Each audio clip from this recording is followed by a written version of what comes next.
Welcome back. I'm Caitlin with Wiregrass Daily News, and I'm here with Miss Michelle Gilmore, who is a member of the Southeastern Mvskoke Nation. Good morning, Miss Michelle. Good morning. Good to be here. I'm so glad you're here, and I'm obsessed with your regalia. Thank you. Thank you. So tell me a little bit about the Southeastern Mvskoke Nation. Southeastern Mvskoke Nation is one of the state recognized tribes in Alabama.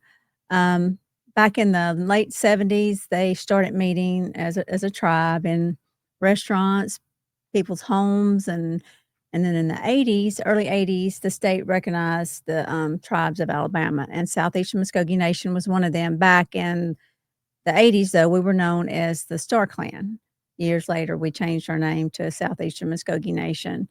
We are in Troy, Alabama, out on County Road 2254.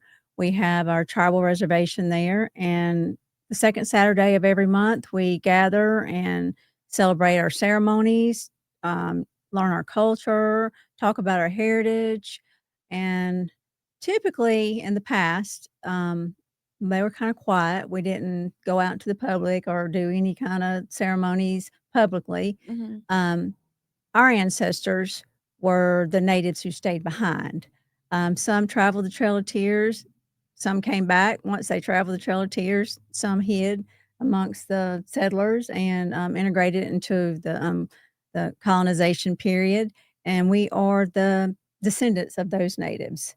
So for a long time, they lied about who they were. They said they were white, black, and just hid. Right. So we decided that we're not going to hide anymore. We want to meet the public, talk about who we were, the first people of the territory before it became the state of Alabama. And last year, we went out to the community of Troy, and it was amazing that they had no idea that there was a tribe in Troy, Alabama. When I first met you, that was my first, learning Right. of a tribe in Alabama. That's the first things that they would say. They were like, "What? There's an Indian tribe here?" So tell me about the books that you have. We have recently just published 2 books. This is called The Creation Story, and it is a book of folklore that our ancestors have passed down from generation to generation. Can I see it? Yes. And the cover is the mother turtle. So in the creation story, the natives believed it's somewhat similar to Noah's Ark, but they believed that it was a turtle who carried us all to land. So it's a little fun little story about how that started. And there's a bunch of other little stories in here that are just like how raccoon got its stripes, how cedar became red. I love it. And this is a Southeastern Mvskoke Nation book. And like how the bears became brown. That's a lot. And there's one called really how bats were created.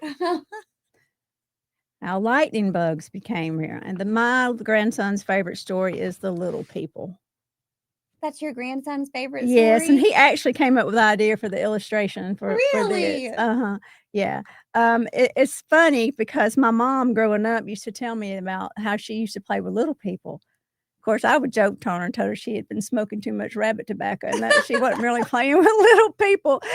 But when I started, learning about the culture and heritage, there was a story about the little people, and they did play with the little children, and they say that they were the keeper of the medicines. Oh, the little people were, and if any child got lost in the forest, the little people took care of them. Well, children, they can see things that we can't see. Oh, I know. They absolutely can. And it was funny because my grandson, he was just staying with us one day, and he was started talking about the little people. I'm like, "What?" He said, "Yeah, my teacher was talking about little people." And he said, "I don't know if it's really true or not." And I said, "Well, your grandma, she played with little people when she was little." So our maker of medicine told them the story about the little people, and they have been all in. They have set up a place out on our tribal ground, out sort of in the edge of the woods there, where they think the little people live. Yeah. And they've learned that they have to leave them treats to be their friends, like strawberries and berries, and that makes them be their friends. But the little people mess with the grown-ups. They play games on them. They hide stuff from them. So I wish they would leave me alone because there's some little people in my house. I know. Mine too. I got to get on their good side. I can't find any left socks. They steal your socks. Okay, well that makes sense. That's in here. They do. They steal grown up socks. That is so funny. No, it's hilarious. We have that happen in our house all the time. All the socks disappear, and I found them one day. They're all under the bed. That's crazy. I know. Wow. I know. And what's this other book? This book is my personal book. This is my story about my ancestors. Wow. Yeah. I've been asked to come and speak at the Old Federal Road Storytown event. It was several years back, and I had never actually gone and made a public appearance and spoke like tell a story type thing. Right. But she had called me and asked me to do it, and so I decided, well, I've had the story in me for a long time, so I put it on paper. And I went and I told the story about my ancestors, and my husband had told me, don't look anybody in the eye when you talk. Just look over their head and just tell the story because you don't want to know how they're feeling. So I did, and when it was over, I was shocked that I got a standing ovation. That's amazing. And a bunch of tears, and people had never really heard that type of story because it's not in our history books. A lot of things are, handwritten or passed down from generation to generation. So, it's a sad story, but it's a story that's. Are these books available at the festival? They'll be for sale at the festival, and they're also available on Amazon. Good. Okay. Yeah. Great. Yeah. So, we have 2 more books we had one that just published yesterday, and it was from our maker Madison, and it's the folklore of Muskogee stars. So it's a little story about what each star means. And then we have another lady who has wrote a cute little story about a field mouse who lives in the back of a farm truck named Jessup. And he thinks he helps the farmer out every day on it. So it's his adventures. So it's Jessup the farm truck mouse. I love so it. It's really, is that one also on Amazon yes, too? Yes. Okay. Yes. So, okay. We're book readers at our house, especially bedtime. So we like to have bedtime stories. So Jessup the farm mouse, he's probably going to be added to the collection. He's awesome too, and he's going to be a series. So after the festival's over, we're going to get back to work, and I'm the one putting all the books together on Amazon. So they just pass them to me, and I help do the illustrations and publish them. So I told her I had to wait till after the festival's over with because I am really swamped with doing stuff right now. But Jessup is a cute story. And the creation story, it's got, I think, 17 stories in it. So that one's also on Amazon? All of them are. Oh, yeah. That's also going to be added to our collection. Now, if you come to the festival, this one will be for sale with a little turtle that's been crocheted. Okay, we're going to wait till the festival then to buy it. So you get the turtle with the book. Okay, good. Yeah. But they're both really good. This one is, I would say that kids could read it too. My grandson did read it. And, your story? Yeah, he did. And of course, he's heard it told many times because he's been there when I've told it. But he actually did read it. I don't have as much illustration in it as the other stories do. Right. But he told me if I had, it would have been really, really sad because he didn't think he could read it without crying. Bless. But he gets it. He reads it, and he understood it, and he's a big fan of it. Hopefully he'll grow up one day. Maybe he'll be chief of the tribe. That's really awesome. Yeah. So now that they know that we're here, last year's festival turned out to be more than what we expected. It was a really, really beautiful day, a great day. And we're hoping for an even bigger turnout this year. Yes, we have done a lot more advertising. Of course, that's why I'm here with you. Right. We will have native dancers. Oh, tell me again before we talk about the event. What is it called? The Creek Friends Festival. The Creek Friends Festival. Right. Okay. Right. We'll have native dancers there. We'll have a kids arts and craft. We have a life-size teepee that we set up the kids arts and craft. Now, our ancestors did not live in teepees. That was Southwestern Indians. You can consider a teepee similar to a tent. Mm-hmm. They moved with the weather. Right. So they would set up wherever they needed to go. Our ancestors, they lived in cabins or wattle houses, as you may want to call them. But our reservation is set up just like a typical Creek village, with the center point being the ceremonial grounds. Ceremonial grounds is our church. So we had church outside. Mm-hmm. That's how it's set up. So the kids, when they come in on Friday, that's Kids Day, they will literally step back into what a real Creek village looked like back in the day, back in the 1800s, early 1800s when our ancestors lived there. We want them to experience what it was like, because to me, it's more hands-on. You remember it more Right. when you're actually there and feeling it and seeing it. They'll get to participate in an airhead dig. They'll get to do some stomp dancing. They'll learn the history. They will get to. We won't let them actually. Maybe we'll let them do some of the other thing. We have hatchet throwing, so I don't know. Oh my goodness. Their parents may not want them to do any hatchet throwing, but we'll have some demonstrators there with that.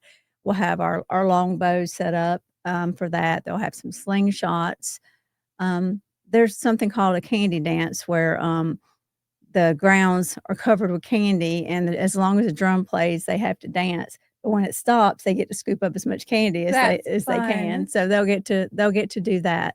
We'll have tons of vendors, fry bread, Indian tacos, barbecue, sausage dogs, basically any kind of food that they want to have, roasted corn. Then we'll have all our artisans there. They'll be selling jewelry, beadwork. We have a bone carver, shell carvers, flint knappers. So they'll have a variety of things to keep them busy all day long. We're also going to have door prizes. Each artisan there donates one of their crafts, and so we have a raffle for them to win some of the crafts.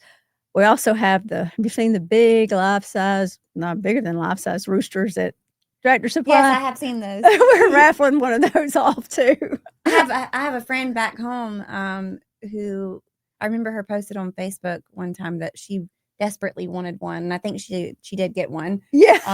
But yes, I've seen those. Those are really fun. Yeah, we got a lot of citizens of our tribe who want that rooster too.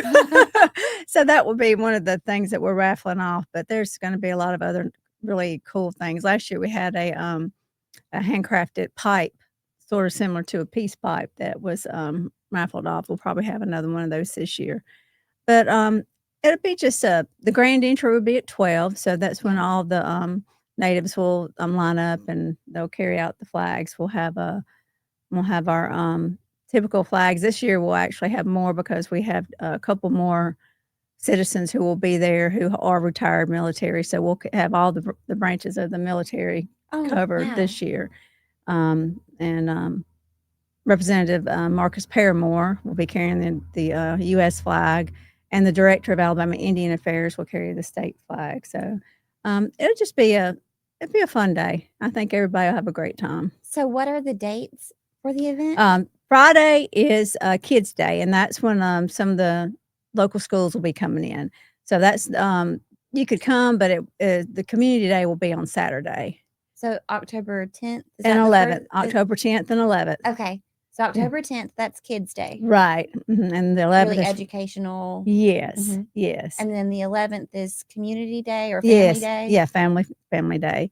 That will be the day when most all the vendors will be there. We won't have that many vendors there on Friday because it is a school day. And is that like a field trip day? Field trip day. I gotcha. Yeah. I gotcha. Yeah. They have lots of chaperones. We were laughing at one of the schools coming in. They had 26 kids and 52 chaperones.